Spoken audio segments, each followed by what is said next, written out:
सबै सुक्खा हुन्छ क्या सुक्खा इन्जिन हुन्छ सबै त्यो मोबिलहरू तल गएको हुन्छ मोबिल पम्पले त्यो मोबिललाई माथि तान्दा त्यो पार्ट पूजालाई भिजाउन्जेलसम्म एकछिन सुक्खा इन्जिन खेलेको हुन्छ आवाज भिन्नै हुन्छ क्या होइन जब मोबिलले सबै त्यो इन्जिनको पार्ट्सहरू भिजाइदिन्छ नि त्यस पछाडि आवाज बेग्लै आउँछ बाइकमा पनि तपाईँले स्टार्ट गर्ने बित्तिकै लिएर हिँड्नु हुँदैन गाडीमा पनि स्टार्ट गर्ने बित्तिकै लिएर हिँड्नु हुँदैन क्या एकछिन हामीले स्टार्ट गरेर त्यसलाई छोडिदिनुपर्छ गाडी एकछिन छोडिदिए मात्र भने के हुन्छ भने हाम्रो सबै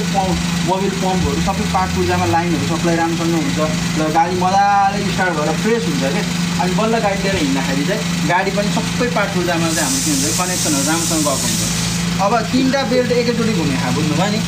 एसीको कम्प्रेसर मोबिल के अरे इन्जिन र हजुरको डाइनामोको बेल्ट होइन अब के हुन्छ भने जति इन्जिन मुभ अन हुन्छ जति घुम्दै जान्छ त्यो डाइनामो चल्दै जान्छ ब्याट्रीलाई लाइन आइरहेको हुन्छ गाडीको ब्याट्रीलाई चार्ज दिने काम त्यसले गर्छ त भन्दाखेरि डाइनामोले गर्छ जति त्यहाँ गाडी बुढ्छ जति बेर बुढिरहन्छ नि गाडी त्यति चार्ज आइरहेको हुन्छ होइन तर ब्याट्रीलाई ओभर चार्ज पनि हानि हो ब्याट्रीलाई धेरै चार्ज गर्न पनि हुँदैन है त्यो धेरै चार्ज हुनबाट रोक्ने काम चाहिँ त्यसले गर्छ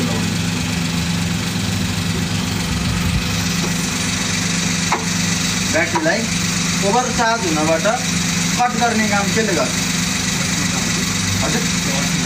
होइन अर्थिङको होइन अर्थिङको काम धेरै हुन्छ ब्याट्रीलाई ओभर चार्ज हुनुबाट रोक्ने काम हाम्रो कटआउटले गरेको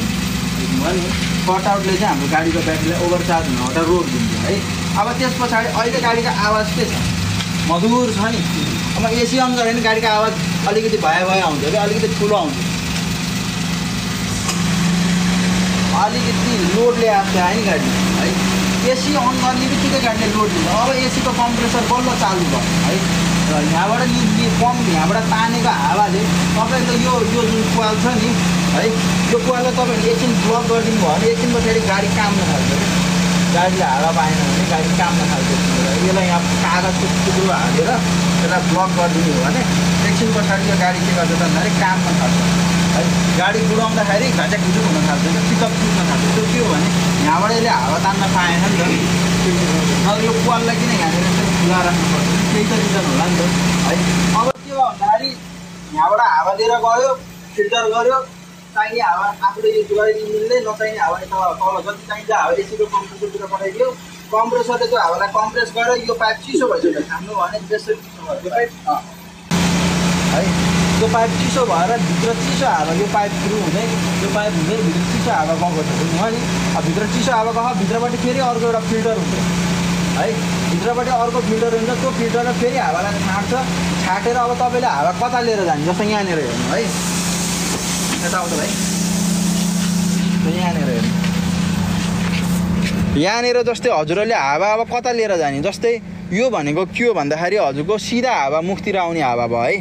यो विङ्सबाट आइरहेको छ हावा बुझ्नुभयो नि तपाईँले यसलाई खेलाउनु भयो भने अलिकति हावा खुट्टापट्टिबाट पनि आइरहेको क्या तलपट्टि हात लिएर गएर देखाउनु भयो भने खुट्टापट्टि पनि हावा आइरहेको छ बुझ्नुभयो नि है अब यो गर्नुभयो भने पुरै हावा यहाँबाट ब्लक भयो सायद त्यहाँबाट मात्र आइरहेको होला हल्का हावा होइन यहाँबाट चाहिँ आउन बन्द भइसक्यो है खुट्टापट्टि र त्यो साइडबाट मात्र हावा आइरहेको छ यो साइड र त्यो साइडबाट मात्र हावा आइरहेको छ है त्यस पछाडि हजुरहरूले यस्तो गरिदिनु भने के हो भन्दाखेरि अलिकति हावा खुट्टातिर गयो है यहाँबाट हल्का हावा आउँछ र यहाँबाट हावा आउँछ सिसा है जब सिसा बाफिन्छ नि के अरे पानी परेको बेला हिँड्दाखेरि सिसा भित्रबाट बाफिन्छ नि त्यति बेला एसी सिसापट्टि लगाइदियो भने बाफ एकैछिनमा जान्छ क्या हातले पुसिरहनु पर्दैन क्या है त्यस पछाडि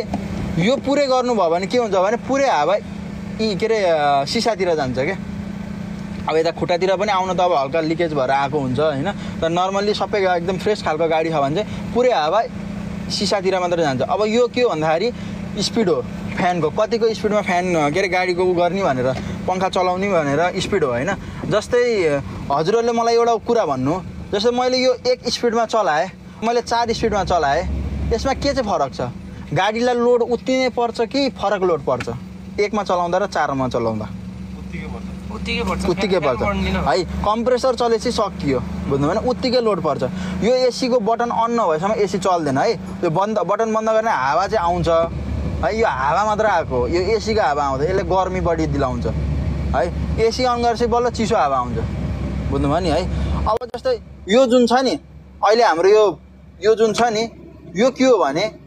यो यसरी भित्र घुमेको र यो बाहिरबाट घुमेको नि यो चाहिँ कम्प्रेसरबाट हावा एकदम कम्प्रेसबाट सिधै डाइरेक्टली एकदम प्रेसरफुल्ली आएको हुन्छ यो हावा। ल हेर्नु यसरी आयो नि हावा, यसलाई यता सारिदिनु भने अलिक कम हावा आउँछ क्या। यो कम्प्रेसरले चाहिँ हावालाई त्यो